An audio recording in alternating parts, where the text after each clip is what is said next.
Welcome to the Big Me Kickoff live edition here, Friday, January 26th. Just turned 1 p.m. So we are decelerating into the weekend. And I want to thank everybody for joining us, including our new sponsor, No Naturals. And of course, I am on the wrong page. So let me find that one. There we go. Whoops, No Naturals. We will do a little read on them here in a second, but our brand new sponsor, really excited to have them.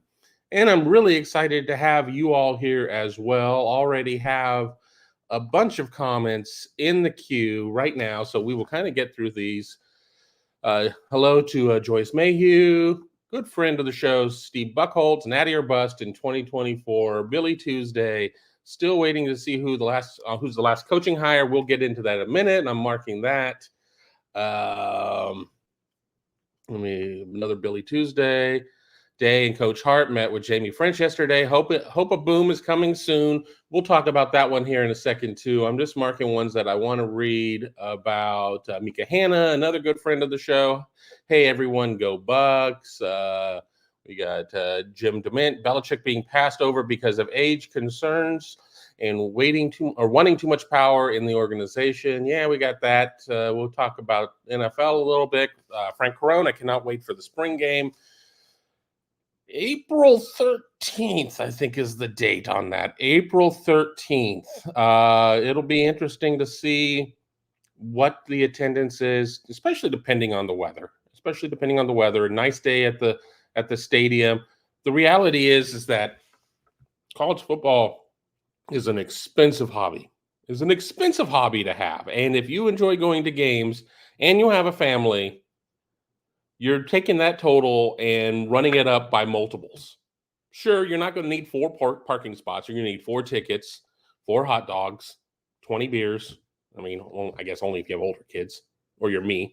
It can be expensive at that point. So we'll see there. Frank saying hello. Billy Tuesday liking my shirt. Yeah, I'm running really low on clean laundry at this point, and I'm supposed to be going somewhere for Columbus Restaurant Week tonight for dinner. I just wanted to get it all knocked out at once. Be dressed. I don't have multiple outfits a day. I don't want to sit there and make a change midway through, but we're going to stop there. And I want to sit there and tell you a little bit more about our sponsor, No Naturals. Let me get their logo up so I'm compliant on everything. Are you ready for an entirely different edible experience? Welcome to No Naturals, where we're shattering the stereotype of one-note, slow-acting gummies. Forget waiting over an hour to feel the effects. Our gummies are like a sprinter out of the blocks, fast-acting in just 15 to 30 minutes. Picture this. You're not just choosing a flavor, you're choosing a vibe. With 5 core experiences and 6 custom combos, you're in full control. Whether it's energy and focus without that crash, a peaceful slumber that lasts all night, or a game-changing burst of bliss and euphoria, these edibles are the real deal. And the best part, you don't need a doctor's recommendation. No Natural gummies are dispensary quality and discreetly delivered right to your door. So whether you're craving a productivity boost, a good night's sleep, or some blissful euphoria, say hello to No Naturals. Try them today and use code HUDDLE10 for your 10% off your order at shop.nonaturals.com. Know your edibles. Know your experience. No Naturals. So again, I want to thank them for their contribution to the show. They are, I have tried the product. I like the product a lot. Everybody's going to have their own decision there, but I tried some of their Bliss ones, and I'm generally a pretty miserable person, but I felt pretty good after those. Again, this is like Delta 9. This is not the thing that you need an Ohio medical card for. They do ship across the country. You may want to check the website to make sure they ship to your address. Again, the information on the banner below and in the show notes if you want to go and use our affiliate code HUDDLE10, which certainly helps us out here on the show, allows us to keep reinvesting into the product, not just on the Big Me Kickoff, but everything. So there you go. I'm going to jump here to this, and then I'll get back to where we were. Sir Eric M., the ad read feels more No Natural every time. Well, this is my 3rd ad read, and I'm not going to lie, I've read it a couple times. I've actually recorded it out with an AI voice. Maybe at some point we'll do that. Maybe at some point we'll do a full-blown commercial. I don't know. I think it all depends on how successful this goes. So give them a try. If that's something that you like to have the edible experience and for sleep, euphoria, whatever, jump on board with that. No, Jordan Kapler, I'm not going to buy you some edibles. I do not have a line of credit with them whatsoever, so I can't do that. Let me jump through here. Ralph Melvin, George Steinbrenner graduated from your school. He did the same thing you guys are trying to do, build the best team money can buy. First and foremost, and again, we're kind of getting into yesterday's show's territory, which is fine. You guys direct this show. We're going to be on the air for 30 to 60 minutes, just kind of depending on how the flow goes. I didn't really promote this one. I need to do a better job of that. But didn't Michigan have a one more year fund? Doesn't Michigan take like 10 transfers a year? So basically, Michigan takes kids out of the portal that are meaningful players in their system. Michigan also had a fund to keep Blake Corum et al. To stay another year. And Ohio State's the bad guy? George Steinbrenner's the bad? I'm a Dodger fan. I didn't like George Steinbrenner just because of what he represented as the owner of the Yankees. But really? Again, it just sounds like some of that same tone-deaf drivel out of Ann Arbor that we're hearing. But as soon as Ohio State had some success doing this, Michigan immediately started fundraising off of it. Don't let that other team take our kids. I don't know. I think it's a non-issue. It's a non-point.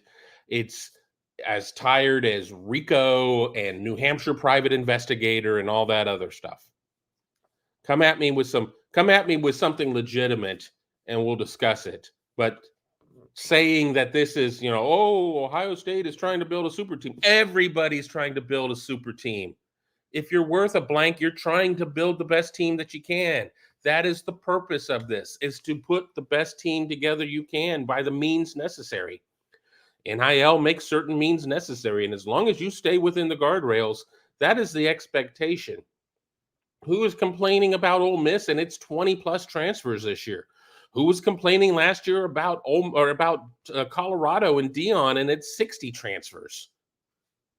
It just seems really directed at this point, and that's all I'm going to say about that. Let me keep going here. Chad Stryker, yes, the spring game is on April 13th. No announcement on the sale date for tickets yet. I promise you we will keep track of that over at BuckeyeHuddle.com, the best place to get all of your Ohio State news, recruiting, team source, community from across the nation. Just seeing what's going on here. Check us out at BuckeyeHuddle.com, and we will also talk about it here on one of our mini shows when those tickets go on sale. I would love to find a way to potentially do a day of meet and greet. We can't put it together because obviously we're a little busy that day having to cover the team, but I think it's important for us to get out and meet some of our members at Buckeye Huddle, some people who only join us here, maybe get those people to join us at Buckeye Huddle. So many great fans out there. And I want to take a moment to, pay my respects to the passing of a great Ohio State fan, Tom Adelsberg, who recently passed away. I had had the opportunity to talk to Tom on multiple occasions on social. I think he was a member at one of the sites I worked at least once, maybe a couple of times. I've not been able to get into the admin to look and see if the handle is who I think it is. But, he tragically passed away in his early 50s just, earlier this week. And I don't have words to describe, what a great guy he was and how much he'll be missed. But I would be remiss not mentioning it here on a show with so many great Buckeye fans as well. And many of you probably have corresponded with Tom through the years or had a beer at a tailgate. But he'll be missed. We miss you, Tom. Thoughts and prayers out to your family, a family that's gone through a bad run of luck here over the last, short period of time. And that's all I can say there. All right. Now that we got that taken care of, and that was like the only thing I came into this show prepared to do was the read for No Naturals and to pay my respects to Tom. Texans are busted. Kevin, what were the results of your NIL comment survey? I had gone through it yesterday, and there was a decent mixture. I mean, I had people who said that they've given every month, since inception. Some people who said they needed to see a little bit of a proof of performance. Somebody who said they gave a nice, a nice donation after they got Caleb Downs. And I think that was important for a lot of people, was to make sure, while this is a nonprofit, why this is a 5013C or whatever that documentation is. My wife works in social services. She would know better than I would. To see how it worked, to see if it was working. And I think that once that happened, I think that is going to keep the giving going. Now, what does giving look like in May? Things are probably not as front and center at that point. It's probably not something that people are talking about. But in January, here in the silly season, people certainly are going to be talking about it. In August and September and November, people are certainly going to be talking about it as you're leading up to the next signing period. I think that it's, I think that there are more people who give to NIL than you would think. And of course, it's easy for people to say, well, I think, Ohio State's got 6 million fans or whatever. 20% are giving. That's not how it works. I mean, honestly, I don't think that 20% of 6 million, that is an arbitrary number, are sitting here watching our show as we're doing a Friday afternoon show and have been hovering around 100 people watching here concurrently. If I could get 300,000 people watching, guess what? We could raise our ad rates. I could do a lot of things with that. That would be fantastic. So you're marketing to a smaller subset of a subset. And that's always been kind of like the situation when I ran my own website. I would always say only 2% of fans would ever consider signing up for a website. And you've got to market to that 2%. And I'm not saying that NIL giving is just only 2% of people would be willing to do that. But there's also going to be a case, and I see some super chats have come in, so I'm going to get those here in a second after I finish Texas or Busted's comment here. There are a lot of people that it's tough out there right now. And being able to, it's like I can give to NIL, or I can pay down my student loan, or I can do this, or I can put money in my, my kids' 527, college fund or whatever. Not everybody's going to necessarily be in that type of position. But I think we're seeing a better combination of that major giving campaign, which CJ Stroud is part of, somewhere between 50 and 100 grand on the corporate level giving, and then just people. And I think, with the people, $10 a month, $15 a month, maybe I'm going to give $100 a quarter. I don't want to get on a recurring deal. I'll give $100 a quarter. It all adds up. And Ohio State has figured it out, and it is making a lot of people mad and a lot of people concerned. But we can get back into NIL in a second. I've got to get to a couple of super chats that are down here. Ryan Dawes, super chat. Watching Sisu, thinking about what Ohio State is going to do to UM this year. Go Buckeyes. I mean, here's the thing. Even taking the coaching change out of the equation, let's just take that off the table right now, because it's important who's coaching. We know that, and I don't want to completely disqualify that from the conversation. But when you look at what is returning, is Alex Orji a quarterback? I've heard all of these platitudes of, oh, blah, blah, Pat Mahomes, and this guy and that guy.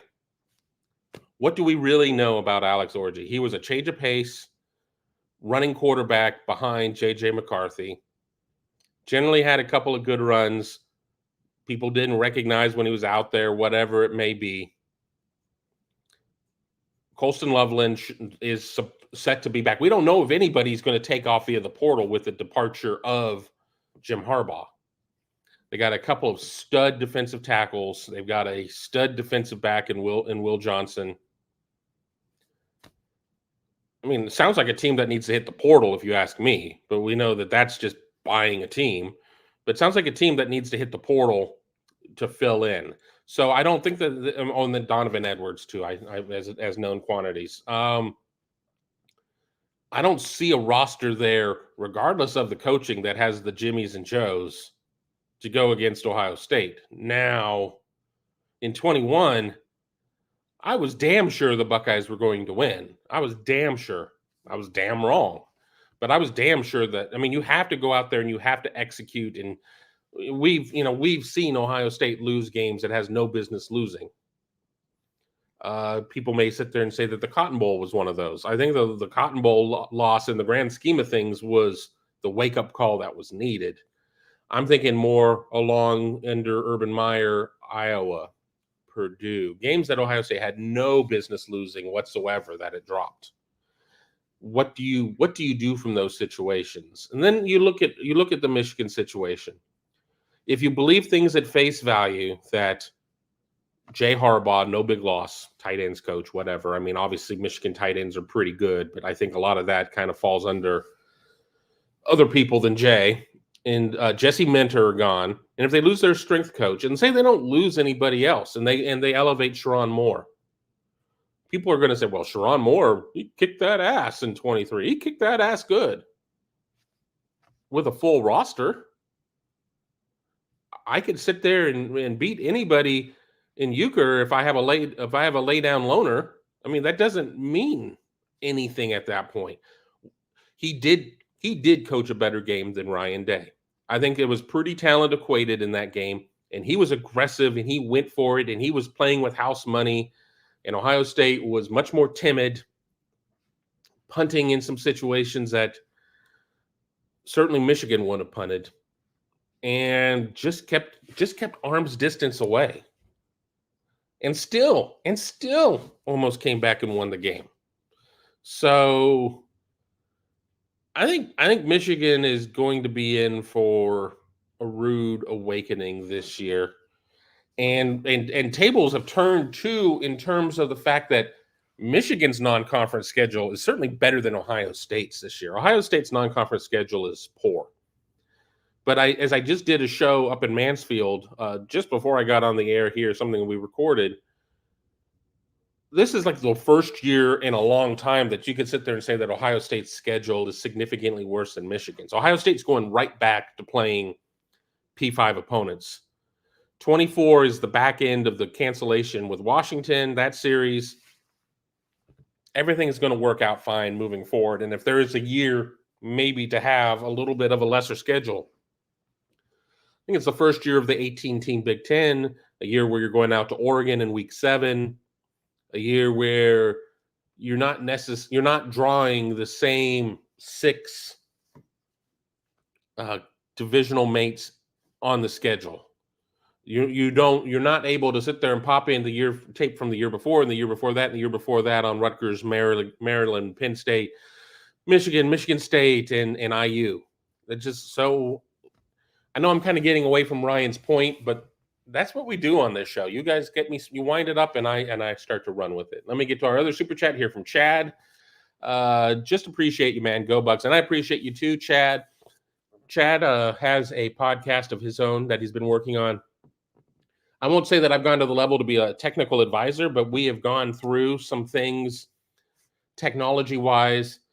I'm doing this show with like no technology. This is just on my laptop. I just didn't want to go up to my office, but working on what some of the best solutions to be able to get the best look and sound and everything else out of a podcast. So I appreciate you, Chad, for taking out of your podcasting fund to support the show. It means a lot to me there. All right, I think we're caught up on supers. So let me go to a couple of questions we have starred at first. Let me take the supers out of here. Billy, as we mentioned earlier, still waiting to see who the last in the last coaching hire. We all are. And the reality is that let's just take it for what it's worth that Ohio State has identified Jason Taylor as the candidate they want to pursue. as much as everybody loves Ohio State and everything else, everybody's got to come to their own decision. He's been down in South Florida for a long time. He's from Pittsburgh, certainly knows what our wonderful weather can be up here. As it's like in the 50s now, and it was like in the single digits at the beginning of the week. He has to come to a decision if he wants to make that move. And if he doesn't want to make that move, does Ohio State then say, well, we're so motivated to have this plan to have two on the defensive line we know Larry is getting up there in years. We know we're getting recruited against because of this. Let's have a plan in place. Or do you just sit there and elevate James Laurinaitis as your linebackers coach?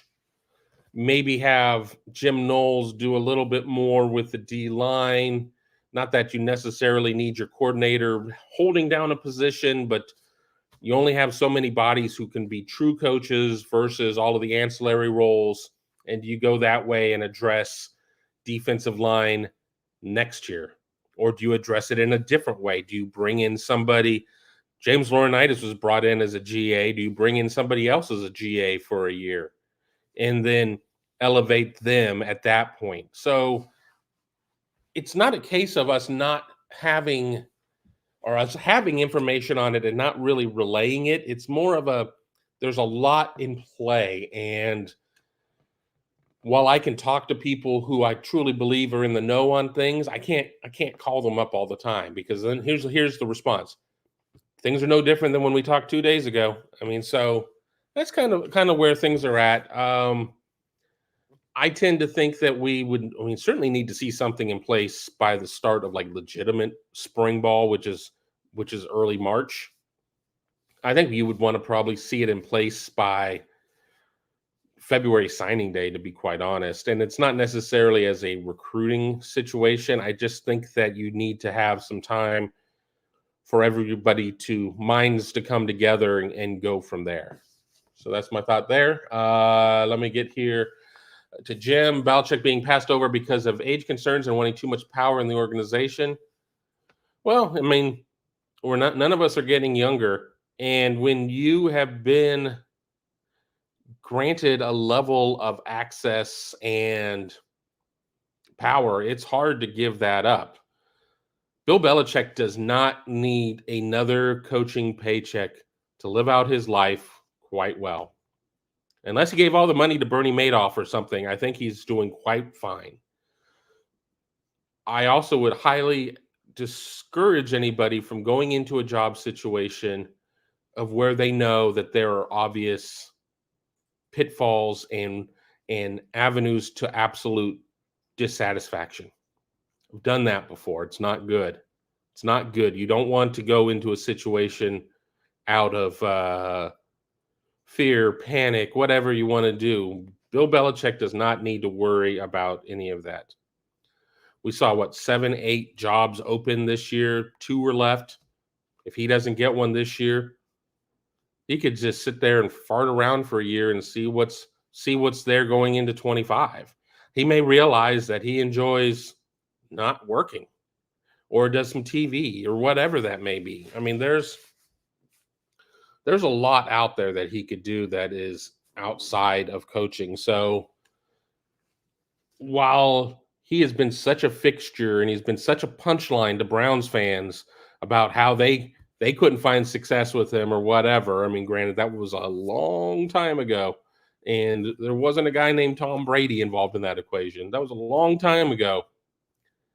He's, I don't think that there's any huge concerns. I'm more intrigued by Mike Vrabel not having something at this point.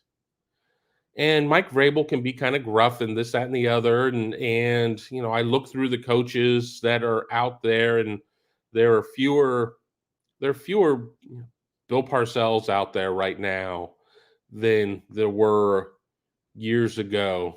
I think Vrabel will land just fine with whatever it's going to be, but he interviewed a couple times with Atlanta. Atlanta goes with Raheem Morris. He's interviewed, with this team and that team, and nothing is stuck. But have no faith or have no fear. It'll turn out okay. Let me get back to the live stuff, and I'll get back to my starred questions here in a minute. Here's the problem. I have to sit there and lift my glasses so I can see what's going on. This is a message from Jordan Kapler saying to buy him some edibles. You can go on the board and reach out to our sponsor and see if you can be if you can be a sampler.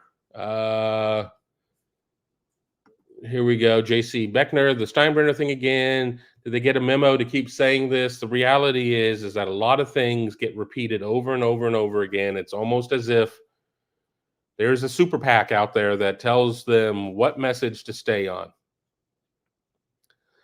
Or that certain places where they all convene live on the same stories of Rico and PI, and the contract is coming. Oh, it's coming, and it's going to be fantastic. And now basically the message is that Jim Harbaugh acted in good faith, and the university in Michigan could not get off its own keister to give him the assurances that he needed with his immunity and everything else. And by the time they finally got around to it, they were too far down the path with Chargers. It was too far. So honestly, Brett screwed Brett. You know, for the wrestling fans out there wanting a Montreal screw job reference, Brett screwed Brett. This is not a case of, this isn't that Harbaugh is a flake. This is Ward Manuel, everybody's villain up there, screwed this up. So I don't know. It's quite the phenomenon to listen to a lot of rank and file Michigan fans, and in that group that I talk about, we have some people here who don't fit that bill. I don't know if Ferris is on right now. Ferris has always been a very good poster. 1 out of every 4 or 5 times that Antoine Johnson's on here, he can be a good poster, but 3 or 4 times out of those 5, he woke up and chose violence. So we kind of have a little bit of a thing going on with that.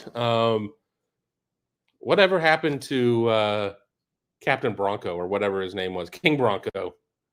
Him and his nonsensical posts, those were a lot more fun, especially because he would give us super chats. And I would read it, and I'd be like, well, moving right along, because there was not much there. Drowsy Dragon. Kevin, do you think Michigan will recruit better now that Hairball is gone? They don't have a head coach. Talk to me once they have a head coach. What is Michigan recruiting on with a new coach? Sharon Moore, somebody else. What are they recruiting on? We won the championship in 23. There were a lot of accusations about leading up to that and everything else. Well, we won the championship in 23. We beat Ohio State 3 times in a row after Ohio State won 17 of 19 or something like that. Yeah, but again, there were allegations of this, that, and the other. Well, we're the leaders and best. But you were probably going to end up with show causes. I don't know what they're recruiting on right now. I mean, obviously, it's a fine academic institution. There are some kids who do go the route of athletics who truly are academic types and take full advantage of that. There are a lot who don't, and that's fine. There's nothing that says that by accepting a scholarship to play football that you have to be Craig Krenzel and study like molecular biology or things of that nature. There's nothing that says that you have to come back as like Aaron Kraft later in life and become a doctor. You take advantage of the situation that's given to you. And there's going to be a lot of people who are going to say, oh, well, you know, Michigan, I mean, even if you have a, you know, kinesiology degree, well, the people that are going to sit there and celebrate your kinesiology degree are probably looking more at the fact that you went to Michigan than what your kinesiology degree is. So I don't know what their pitch is at this point. I need to see what that staff looks like, what that roster looks like. Obviously, Kalen DeBoer at Alabama watched his entire roster leave, and now they're doing pretty okay. I mean, they go and they get Ryan Williams, the 5-star receiver. They re-land him. They've been pulling some guys from Washington, from the portal, to come down there. Alabama's not going to be broken. Alabama's not going to be nearly as good this year, but they're not going to be broken. But what is Kalen DeBoer recruiting on? Well, at least he can recruit on the fact that he went to the championship game last year as the head coach, that he was able to navigate what ended up being a pretty good Pac-12 conference in its swan song. But, there are a lot of questions there too. How is that going to work out? How is it to be the guy after the guy? What is that like? So there's a lot of questions there. So we'll see. We'll see. Let me keep going down here.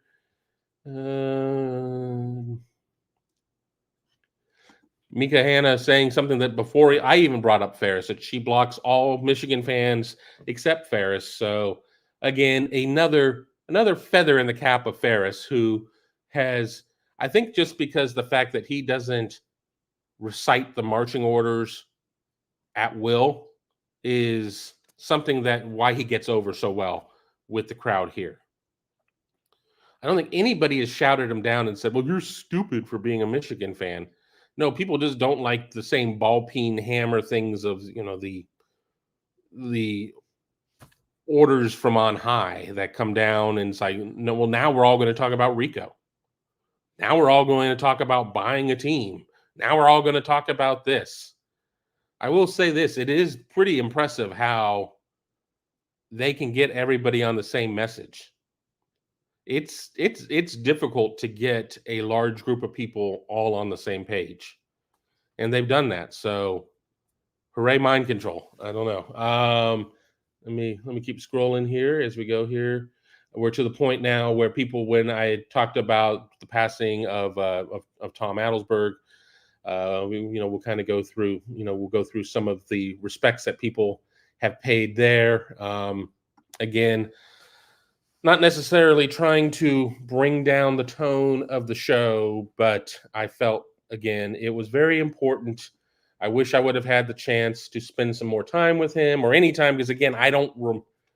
Here's a reality.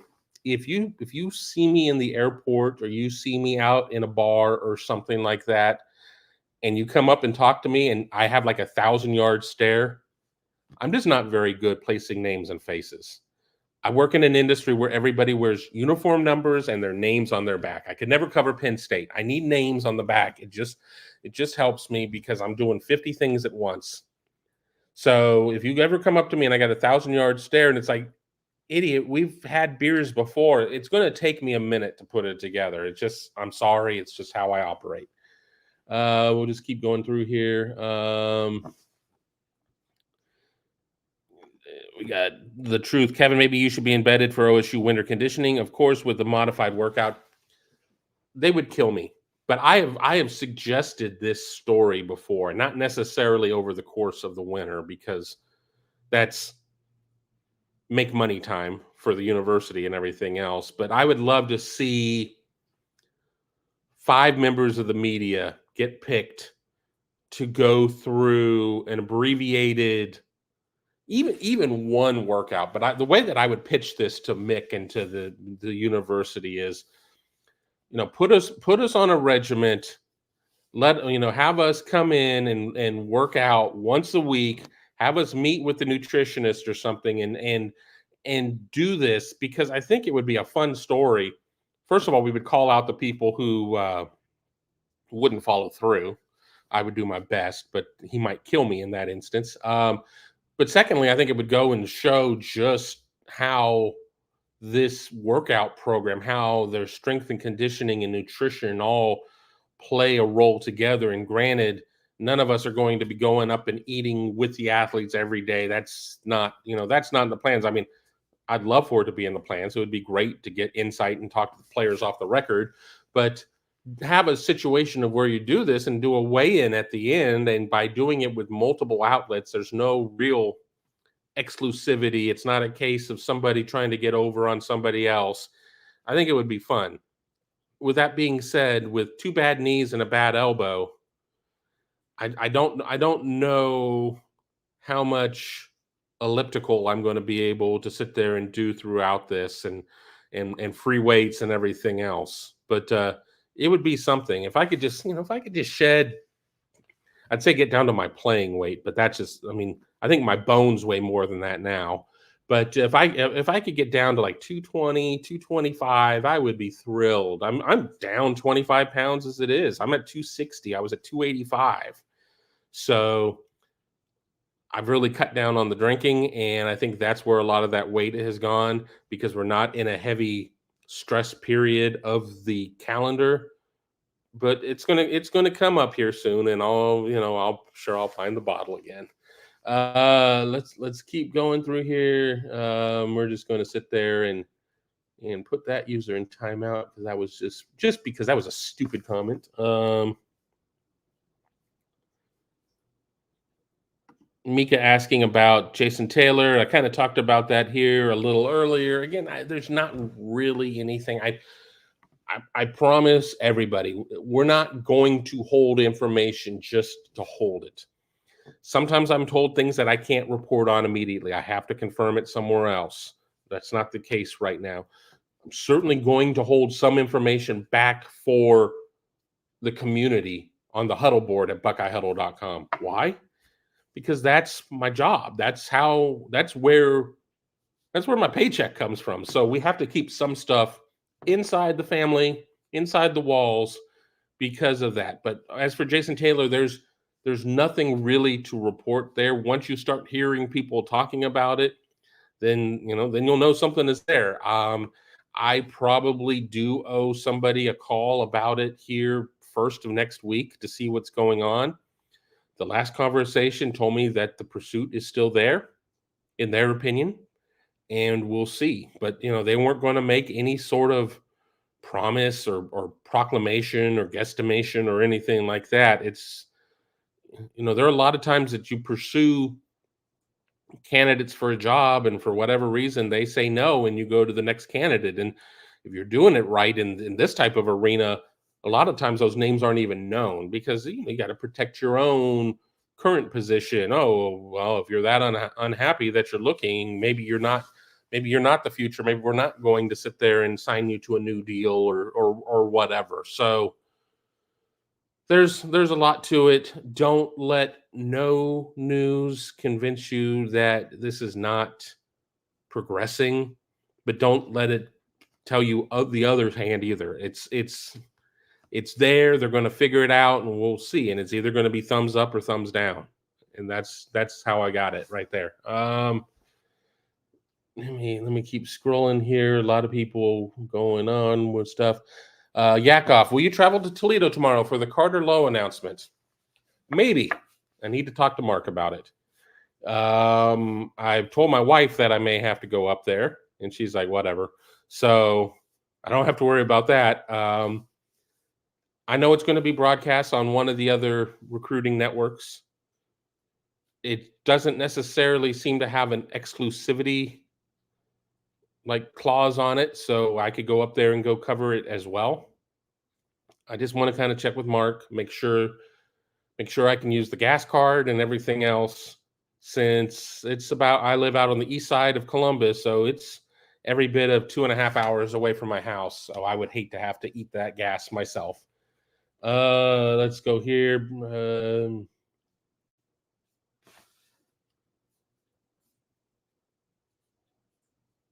Here we go. Jeremiah Yoder, shout out to the show. Shout out to Kevin Noon. Keep up the momentum going forward. Let's go Buckeyes. Thank you, Jeremiah. Always a great poster during the season. Jeremiah and everybody else who's not a member, including you, El Suzabo, who says that you would get too enthralled with it and get away from your jewelry making. I urge everybody to check us out at BuckeyeHuddle.com. See what's going on there. Join our community. Great Buckeye fans, not only from across the state of Ohio, but across the country and even across the world. There are people from overseas who are Buckeye fans who are either military stationed elsewhere or expats. I mean, just a great community, great place to get all of your Ohio State information over at BuckeyeHuddle.com. Give us a look there. It really means the world to all of us and is ultimately our day job while they're our day job as well. As I do this here at 1:39 in the afternoon, this is a little bit more of our ancillary type of stuff.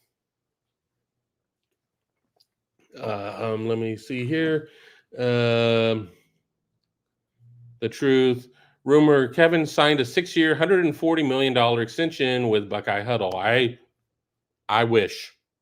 I wish people better sign up for Buckeye Huddle if I'm going to get that kind of deal. I'm just telling you that. I better bring in, oh, I don't even want to do the math on how many people I'd have to bring in to get that. It would be a lot. But why don't you, any of you, be the first coming in and say, and if you do sign up, start a thread saying, hey, Kevin, I'm here for your $140 million contract. And let's see what kind of laughs we get there and see if we can get some tears from Tom and Tony. Keep going there.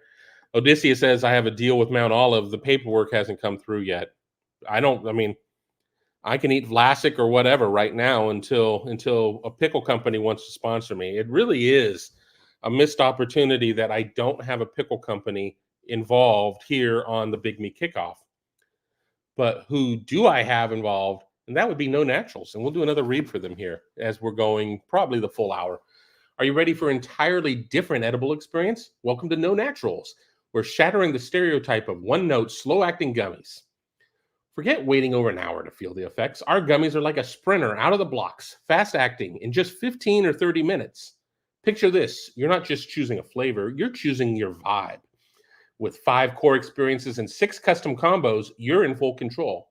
Whether it's energy and focus without the crash, a peaceful slumber that lasts all night, or a game-changing burst of bliss and euphoria, these edibles are the real deal. And the best part, you don't need a doctor's recommendation. No Natural gummies are dispensary quality and discreetly delivered right to your door. So whether you're craving a productivity boost, a good night's sleep, or some blissful euphoria, say hello to No Naturals. Try them today and use code HUDDLE10 for 10% off your order at shop.nonaturals.com. Know your edibles. Know your experience. No Naturals. And I'll say that again, I have tried the product. I'm not going to use a sponsorship of somebody that I've not tried the products on. I really like them. If my contact over there is watching, send more. That would be great. And I urge everybody, again, I have it here in the scroll, but all the way down in the show notes as well. I've got a link.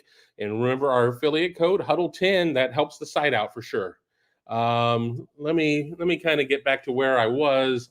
Again, we're gonna go to the top of the hour because I've got to record some content at 2:00, and I always need a little bit of time to rest my voice.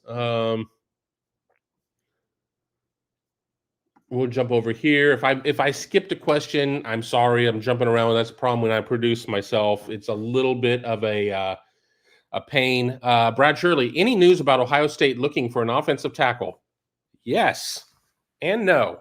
Yes, there's news, but nothing immediate at this point, Brad.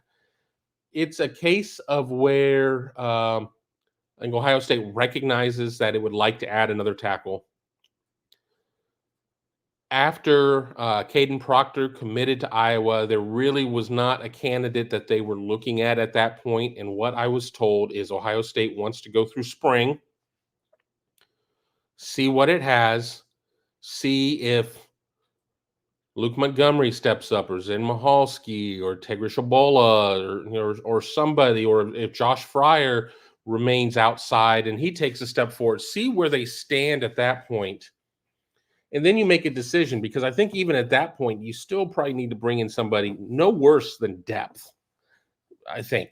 So you either bring in a short-term guy who is like, all right, he's going to be our starter, and you got Josh Simmons and TBD as your starting tackles.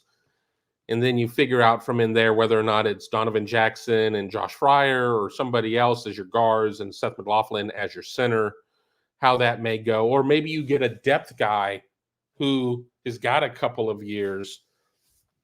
You're bringing in somebody more like a Jahad Carter, different position. I know that there's not as much of a amount of urgency that they are able to produce day one, but that they give you another body and somebody you see having a real direct path to getting real playing time, and you go from there. So I don't think Ohio State is done, but I don't think Ohio State either is looking at anybody at this moment who is currently in the portal. I think it's going to be a to be continued type of conversation, something that we're going to have to go and we'll be talking about as I said, the spring game is the 13th of April. I guess the portal opens shortly thereafter.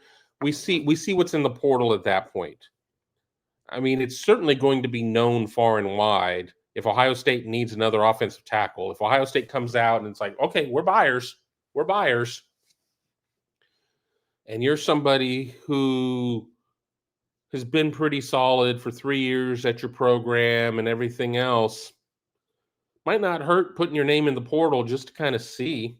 At least at that point, you can be contacted and see what's up. Now, I'm not making any promises, but that's Brad. That's what I believe is the case, and I've talked to other people who concur. So take that for what it is. If that's not the case, not only am I wrong, but other people are wrong. But that's where we think it's going. David Greenshield, any thoughts on the NC2A will come down on Michigan and possible penalties? I don't think we hear anything any earlier than spring. And the first thing we're going to hear is a notice of allegations. Then Michigan gets 90 days to respond. So don't be looking for anything in February or March. Don't be looking for resolution for a while on this.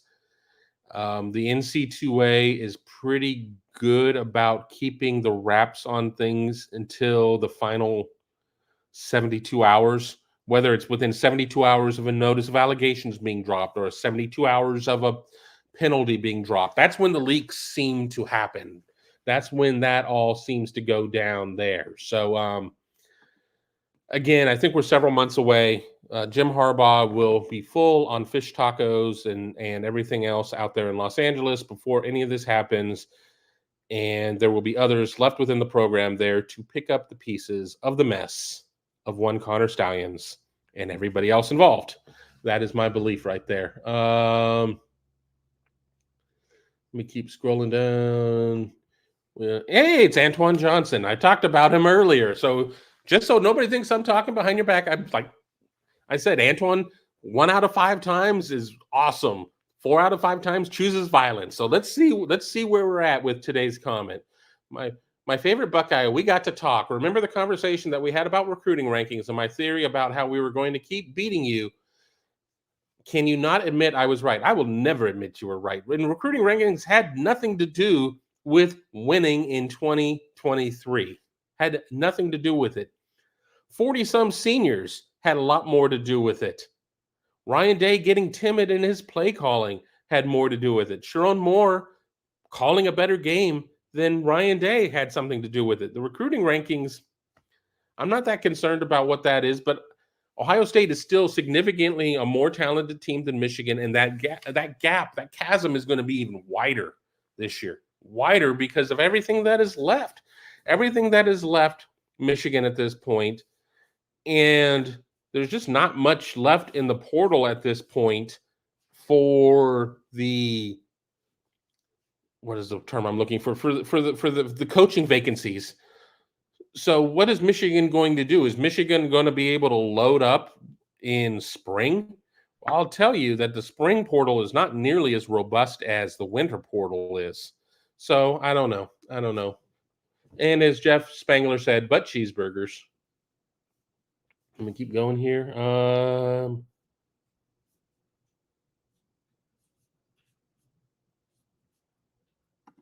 Mike Ferguson, deviled eggs are good for weight loss, Kevin. Just saying. Julian saying? No, I mean, there's been the conversation of us doing another food challenge, potentially deviled eggs.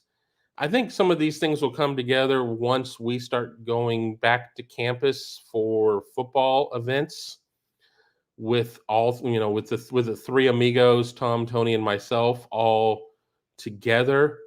But I'm down with the deviled egg challenge. I mean, I'm 12, which means 6 full eggs. Doesn't seem like a lot to me. I don't know. I mean, I can sit there and eat like a 5-egg omelet. I don't do that often, but I can eat a 5-egg omelet. That's with all sorts of other good stuff. Now, granted, these deviled eggs could be a little bit of a gut bomb, but I think we'd be fine there. Keep scrolling down. Let me keep scrolling down.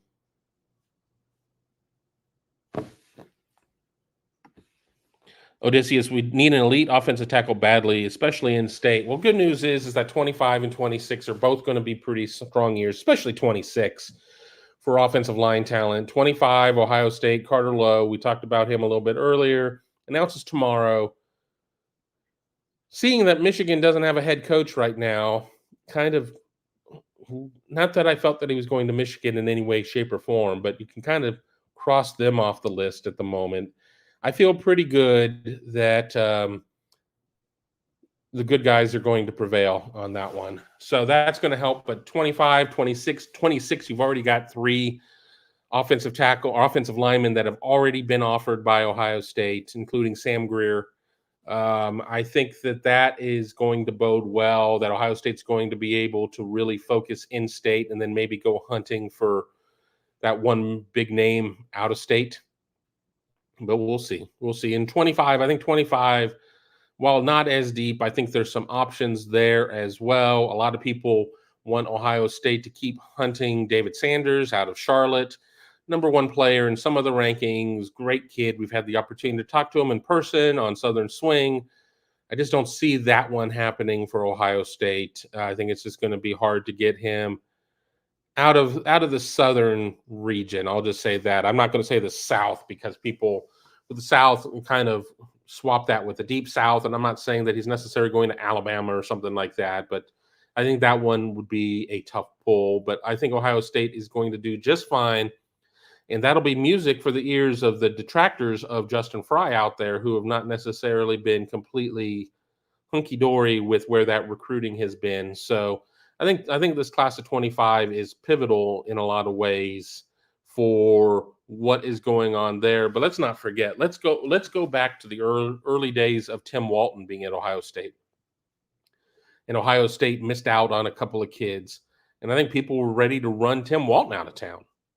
Well, where are we now? So there's a reason why a lot of coaching changes don't happen after a year, unless there's just absolute malpractice, unless there's just an absolute mess, because it takes a little bit of time to get your feet under you and everything else. Now, with that being said, you can't sit there and stay in on somebody who is not checking off all the boxes or any of the boxes. And I'm not saying that that's the case with anybody right now, but I certainly hear a lot of people. I read a lot of people who are still at odds with the way that recruiting has happened there, that Ohio State wasn't able to land like a Jordan Seaton.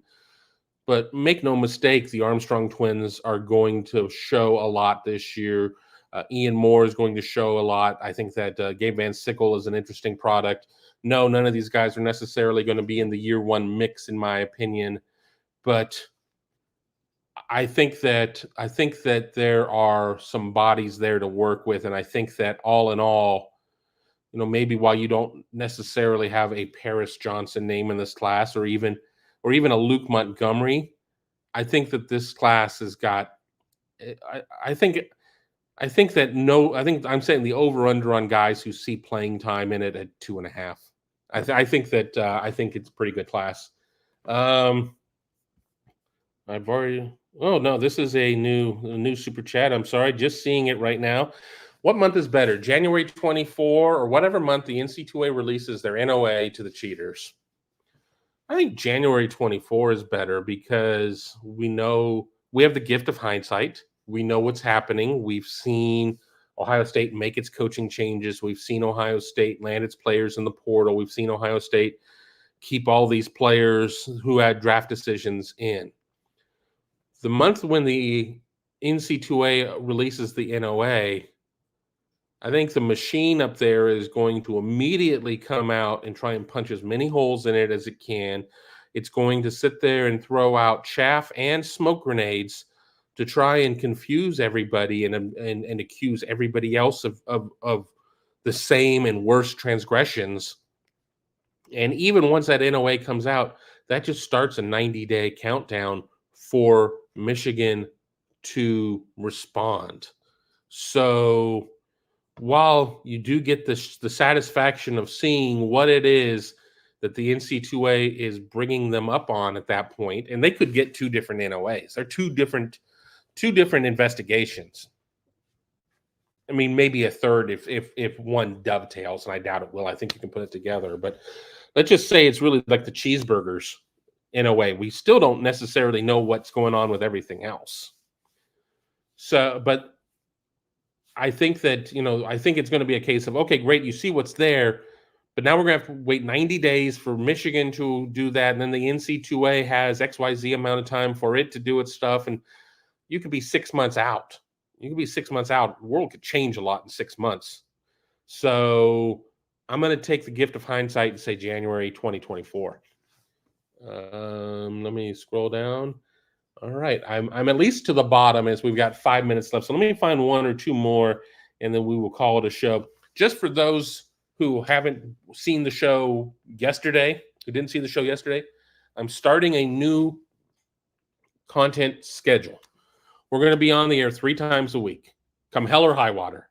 3 times a week, at least one of those shows will be live. Now, I'm not going to commit to Monday, Wednesday, Friday. That is my goal. My goal is to go Monday, Wednesday, Friday. But as you know, we have a lot of great content here at youtube.com/Buckeye Huddle. I appear on other shows. There are going to be days where I'm going to say everything I have on one of those shows. I'm probably not going to want to do my own show. I'm going to try really hard not to repeat verbatim what I say on one show in my own show or vice versa. That just doesn't make a lot of sense. But 3 times a week, at least one live once. You have my word. No Naturals has my word. That's part of our deal. So again, please be sure to visit them, to order from them. Use code Huddle10. See all the notes down in the show notes for that. No Naturals. And if you have a business that you would like to advertise here on Buckeye Huddle, whether it be on the Big Me Kickoff, Buckeyes Tomorrow Morning, Buckeye Weekly Podcast, Goal Session Recruiting Podcast, or whatever, be sure to reach out to us. You can just reach out to me at kevin@buckeyegrove.com. Yes, my old email address, kevin@buckeyegrove.com. And I can put you in touch with the right people on that. But lots of advertising opportunities, especially if you're a Buckeye-owned business or Buckeye-led business. Why not reach out to a lot of Buckeye fans out there and have them experience your great products, your great services, whatever your Buckeye business may be involved with. But once again, reach out to me directly at kevin@buckeyegrove.com for all of that. Oh, boy. Okay. Miko says, love ghost pepper wings. Oh, and I guess that's going here off of Odysseus Tougher Food Challenge, the pickles or ghost pepper wings. Now, are we talking like Popeye's ghost pepper wings, which like are wings that like looked at ghost peppers once but aren't really that hot? Are we talking about some place that has no regard for human life whatsoever and put something out just inedibly hot? I used to eat anything spicy. 52 years on this planet has made that a little bit more difficult. If I'm going to do something like that, I have to do it before like 1 o'clock, or I'm going to have reflux all night and feel like hell. I went someplace in Pigeon Forge when my sister was getting married, and they had a Mexican restaurant there, and I'd eaten there before, and I was like, make it hot, make it really hot, just, go nuts. Well, the chef took it as a dare, and my mouth blistered. It was so hot. It was like just the worst experience of my life. This was years and years and years ago. This would have been almost 19 years ago. Now that I think about it, I think how old my niece is. I've slowed down some at that point. If I'm going to like a wing place, I generally order the third hottest from the top. If I'm going to Roosters, call me Roosters if you want to sponsor. If I'm going to Roosters, I normally get Donkey Carolina Gold or Donkey Sweet Thai Chili. And that's enough heat and enough something else going on there that it's not all one note heat. But if you ever come over for dinner and you don't like spicy food, you should probably order McDonald's on the side, because I do cook very spicy here. Let's keep going through here really quick as we're getting here. Red hot ones there. Billy Tuesday, never ate at Popeyes. There's one nearby. I love Popeyes. I think of all the fast food chicken joints, it's the best. And I'm not putting Cane's or Zaxby's in that mix, because those are chicken tender places, and Popeyes is a chicken place, along kin of KFC and Church's and Mrs. Winters, and I'm trying to think of any other chains. Pioneer, which I think is coming back in Southern California. It is a chicken place. I really like Popeyes. I like their mashed potatoes and gravy, even though I know they're instant potatoes and the gravy isn't all that awesome, but really good stuff. Jim agrees, can't do it anymore in terms of the hot. It's just too much. Antoine, Drew, I was with Kevin since the beginning. I've probably been in his chat longer than you. Everybody, there's more than enough of me to go around. Nobody has to say who's my best friend. You're all my best friend. You're all my best friend. Antoine is good people. He has gotten run once. I was just not in a mood that day, and he's come back, so he knows that it wasn't serious, but he's been around. So there's no reason for people to fight. We're going to have fights in here. I get it. I understand. It's human nature, and and if we can't be passionate about college sports, what can we be passionate about? I don't want to host a chat about politics or religion. I'll promise you that. So let's talk sports. Let me go here. There's still kind of some of that stuff going on. So Canes and Zaxby's are a Tony kind of restaurant. Exactly. Tony, I think, really likes Canes. I'm not big on Canes. And here's why. And we're already going overtime, and I kind of figured. Cane's chicken is so bland. If they introduce salt and pepper to the batter, it would be 50% better. Instantly, just salt and pepper. I'm not even saying cayenne or anything. They made their bones on our sauce is so fantastic. And yes, Cane's sauce is fantastic. Cane's chicken without Cane's sauce is barely edible. Cane's toast is fantastic. Cane's toast in Cane sauce. Chef's kiss. Chef's kiss for that. But make your chicken better. Make your chicken better. Don't be a place and it's like, well, we have great, our mugu gai pan isn't that great, but we have this great dipping sauce for it. So order the mugu gai pan, but get the sauce because the mugu gai pan is it's there. It's just there. It doesn't make any sense. It doesn't make any sense. Now, the guys that own Cane's, significantly more wealthy and successful than I am. So what the hell do I know? I'm just an end consumer, and I'm a consumer who doesn't go to Cane's because I think the chicken sucks. I just think the chicken sucks. Are you talking about truff sauce? I've seen it advertised. I've never had it. You said you'll DM on the huddle. I'll talk to you there. Let me just keep going down. Of course, Mark, you are my favorite. I mean, you might even be my favorite Mark with a C. Don't tell Givler. Don't tell Givler. He's not watching. We're recording in 25 minutes. I'm sure he's getting ready for us recording some content at that point. Dude Roser likes Cane's. That's fine. I understand it. Cane sauce is amazing. Zaxby's has better chicken. The Zaxby sauce is a little worse. I really liked going to Zaxby's when I was traveling until I went to one in Tallahassee. This one I went to in Tallahassee was so bad. I've not been back to a Cane since. Or I've not been back to a Zaxby since. That's how bad it was. And that would have been at least 5 years ago. Now, if I'm down somewhere that they're going to have Zaxby's, it's probably somewhere that they might have Cookout. And I'm going to go to Cookout 10 out of 10 times before I go to Zaxby's. So there you go. Billy Tuesday's really out of the chicken loop. There really is. Maybe I'll do a show on chicken at some point.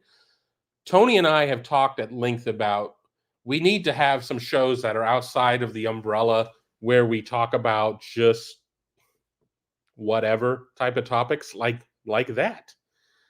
Because here's the thing we run into. If we did a show that completely got off the rails like that, there would be the diehard Buckeye fans would be like, well, I'm not going back there again. These idiots don't talk about Buckeyes. But then again, starting a new channel up from nothing, that's no fun either. So we'll figure it out. But I know Tony wants to talk about Nick Cage at some point, and I'll talk about fast food chicken because it's near and dear to my heart. El Suzabo said that's every show. Maybe that's part of our charm. We don't take ourselves too seriously. Well, we try not to. And we do get off of the rails sometimes. We had the thing about throwing a sandwich. How far could you throw a sandwich? And obviously we had Picklegate and everything else. So you're going to have that. But I'm saying a show that is 100% off the rails, like a show that, look, this show is not about Ohio State football. This show is about the best wing sauce. But the reality is, I think that show could do well. Granted, you got to get it to the right audience. And people are not going to search Buckeye Huddle and thinking wing sauce.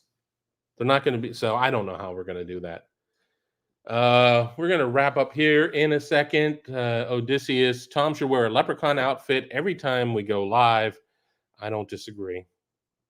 I'm going to take a screenshot and send it to him after I get off the air, just so he knows that is, we give the people what they want. Mika Hanna, love you, Kevin, buddy, and all my Buckeye family. We love you too, Mika. She is a member at Buckeye Huddle. Doesn't really post. We're working on that. We need to get her posting as well. Why aren't you a member at Buckeye Huddle? Join us at buckeyehuddle.com for the price of a crummy delivery pizza, maybe even less now that everything's so damn expensive. You can get a month at buckeyehuddle.com. All the greatest team coverage out there from Tom, Tony, and myself. Recruiting coverage from Mark Givler, X's and O's with Ross Fulton, Mikey Pettit, Devin Ratcliffe. We got so much stuff going on there at buckeyehuddle.com. Give us a chance. Check us out at buckeyehuddle.com. Mike Ferguson, Picklegate was top 10 in 2023. I'm still running into people randomly, who recognize me and ask me about pickles. It's already weird enough when I'm at the airport or at the supermarket and somebody comes up to me and says, "Hey, I love your show."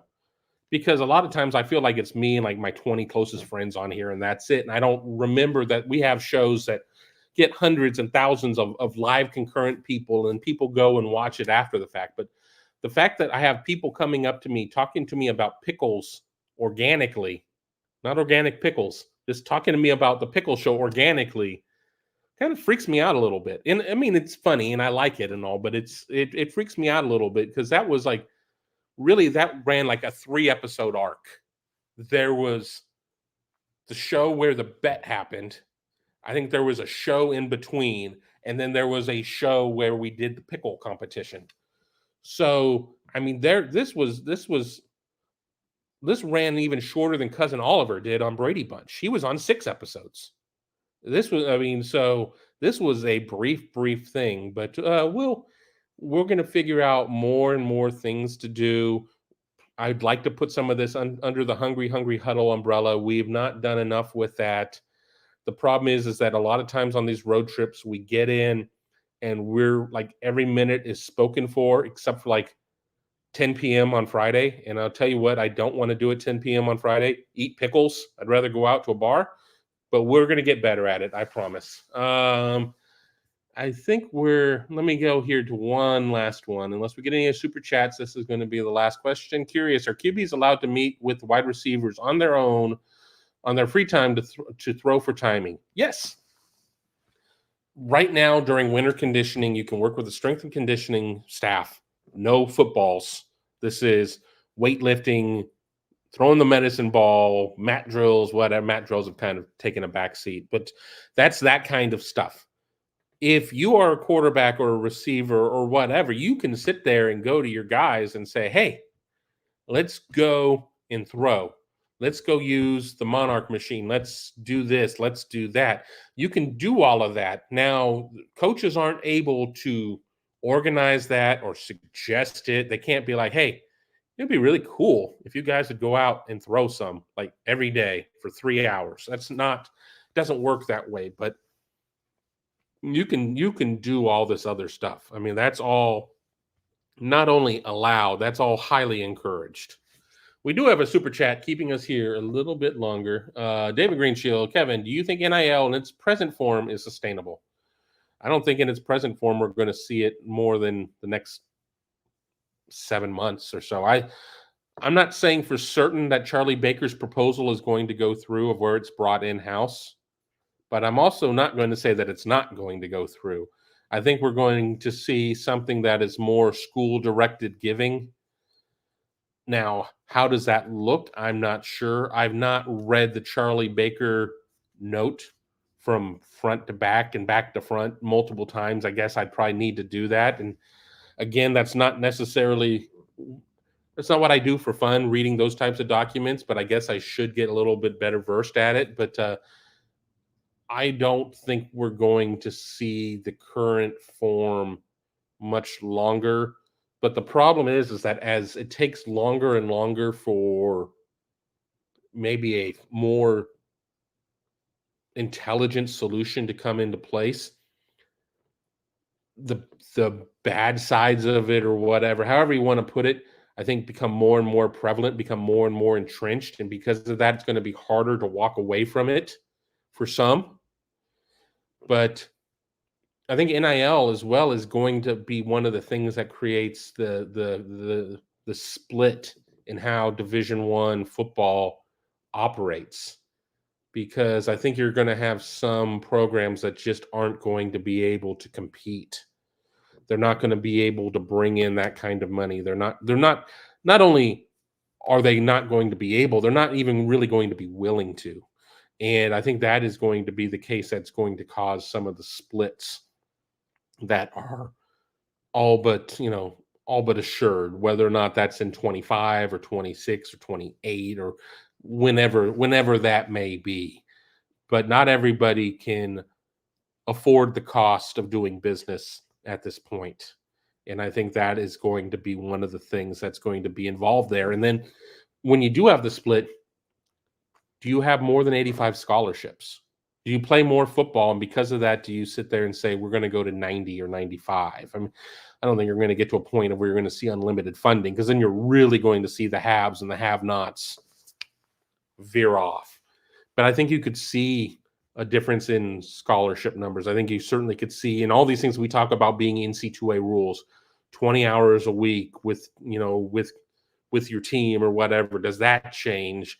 I mean, then you're going to have the people who are going to come out who are, quote unquote, pro student athletes. Like, well, that's not fair. And you're going to have the other sides coming out. It's like, well, you're getting paid, so consider this your work study.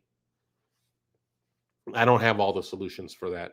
But maybe this is a good conversation for us to carry over to the next live show, whether that is on Monday or Friday or both. We'll find out.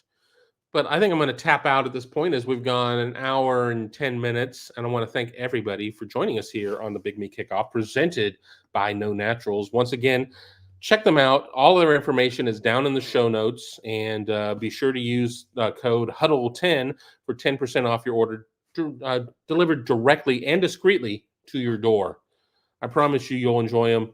Get a good night's sleep, get that burst of energy, all of that. It's a great product. I give it a wholehearted endorsement. So we'll talk about No Naturals moving forward as well. We'll talk about the Buckeyes moving forward as well. But until then, have a wonderful weekend. Maybe see you from Toledo tomorrow, and go Bucks.